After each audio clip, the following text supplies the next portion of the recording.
I know that this is going to be the video that's really going to hit some of y'all in a different place, and you're going to be able to say that this video changed your life. So let's just get right into it. I grew up faster than other people. I didn't need a stupid stuffed toy. Please look at me. I'm What is good, everybody? My name is Karsten Craning, back at it again with another YouTube video. Today we're going to be talking about Patrick Bateman from American Psycho. He's obviously a very big character in pop culture right now. There's a lot of memes about him. So I thought it would be fun to talk about him, what he would be like today in 2023, because obviously the movie takes place in the 80s. Things would be a little bit different now, and what you would need to do to be like him today, and how you would need to form your lifestyle to be like him. So first of all, obviously, he is the bad guy. He's a serial killer. You shouldn't kill people. I feel like that's a given. But also there's some weird association with him and like hustle culture, misogynistic guys. And look, I'm all good with hustling, but misogyny is not cool. When it comes to picking role models, here's just a little advice from me. The only way to true fulfillment is through kindness and respect of all people.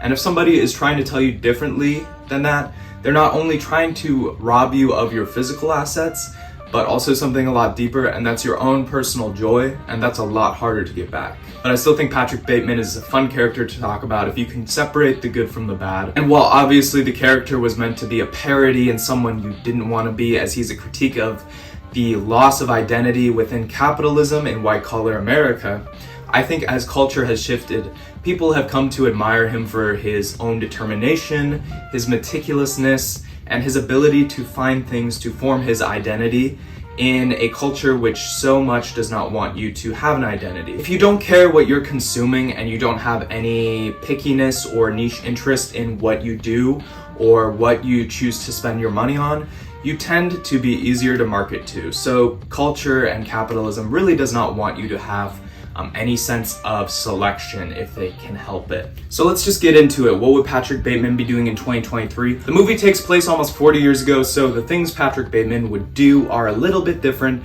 but it would be the same still essence of who he is. I think the first thing that would be the big major difference is he probably wouldn't live in New York. He'd probably live in a more tech-centered business city like San Francisco. And I think honestly, he'd probably be like a tech bro of some sort, right? Like he'd probably be hustling, doing data analytics for something like Google or Salesforce. But something that I think remains the same is probably going to be Patrick Bateman's dedication to his physique and physical health. Gym bros or just fitness people in general always love Patrick Bateman just because he's so dedicated to making sure his physical health is on point. And I think that would mostly remain the same. The only difference is I don't think he'd probably work out at home. Nobody's doing that today, to be honest. I think he'd probably have a gym membership, and if I had to guess, probably a membership to Equinox. If you don't know what Equinox is, it's this very beautiful, expensive, and like meticulous gym where everything just looks really nice. And you see a lot of videos of TikTok of a lot of like tech influencers or like fitness influencers going there. They got really nice showers, really nice products that they give you. It's a whole experience. Obviously, you can't go to the gym every day, but another great way to keep your physique up to par is to get a standing desk. Patrick? What is it? Where are you going? I've got to return. Purchase a standing desk.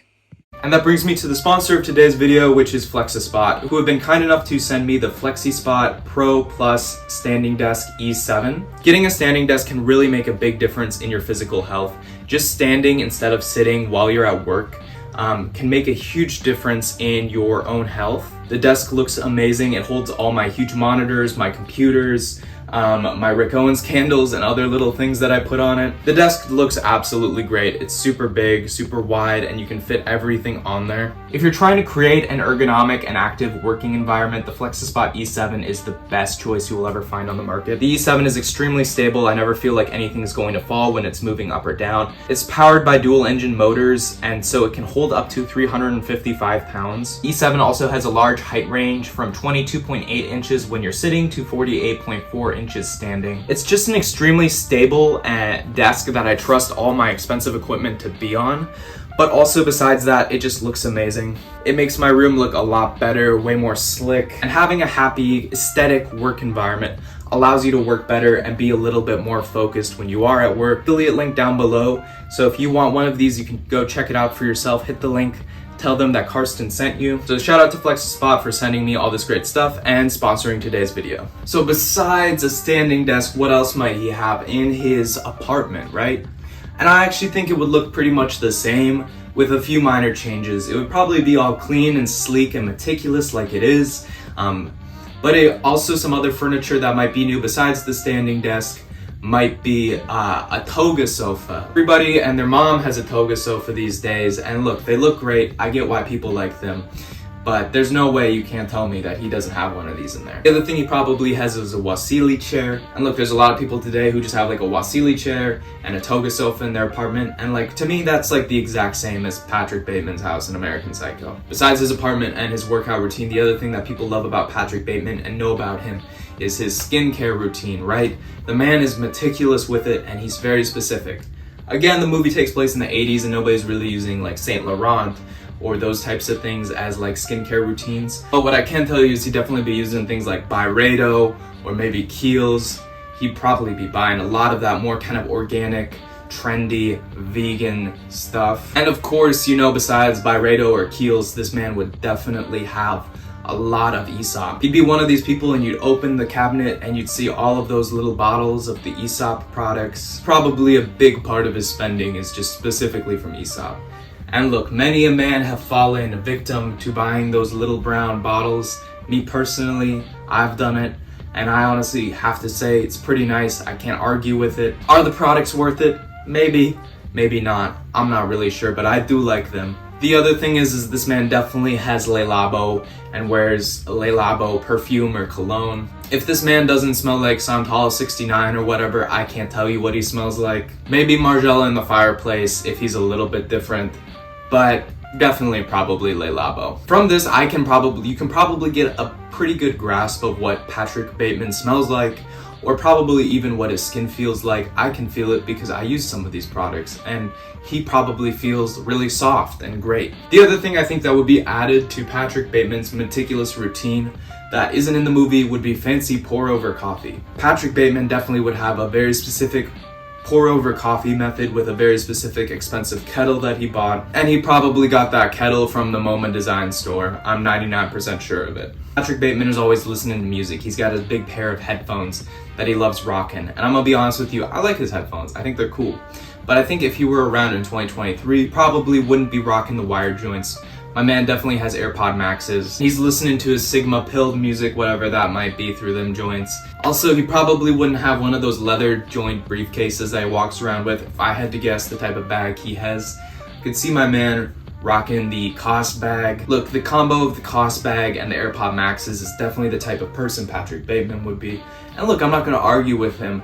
Both of those are great products. Then of course there's the way he dresses. He's got a penchant for Valentino suits. First of all, nobody's wearing Valentino suits anymore in 2023. Nobody's really wearing suits in general in the office environment, in my experience. It's gotten a lot more casual than that. I had to guess what he was rocking. Number one is Patagonia. He's got some article of Patagonia. I don't know exactly what. The other thing is instead of rocking that big coat as like his kind of outer coat, he'd probably have an Arc'teryx coat of some sort. Drying this bitch, bro. That bird on me, homie.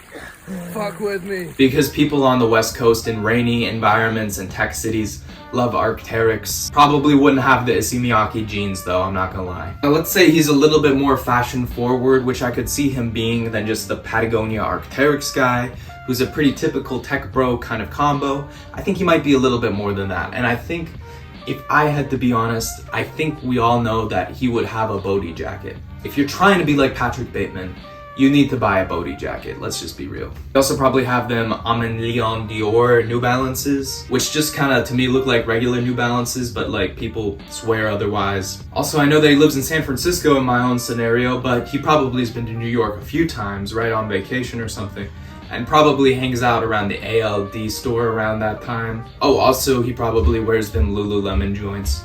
Also like Lululemon, can't argue with it. But you know he's wearing Lululemon a lot as well. The other big thing about Patrick Bateman is we know he's obsessed with the business cards. Look, it's one of the most iconic scenes of the movie, is the obsession and competition and the flexing between these guys and their business cards. But the truth of the matter is, I don't know one person who has a business card today. But what I do know that people love, especially tech bros who are hustling, is their keyboards. Oh my god, he has the steel-plated Keychron Q2 QMK mechanical keyboard with lubed Kale box white switches.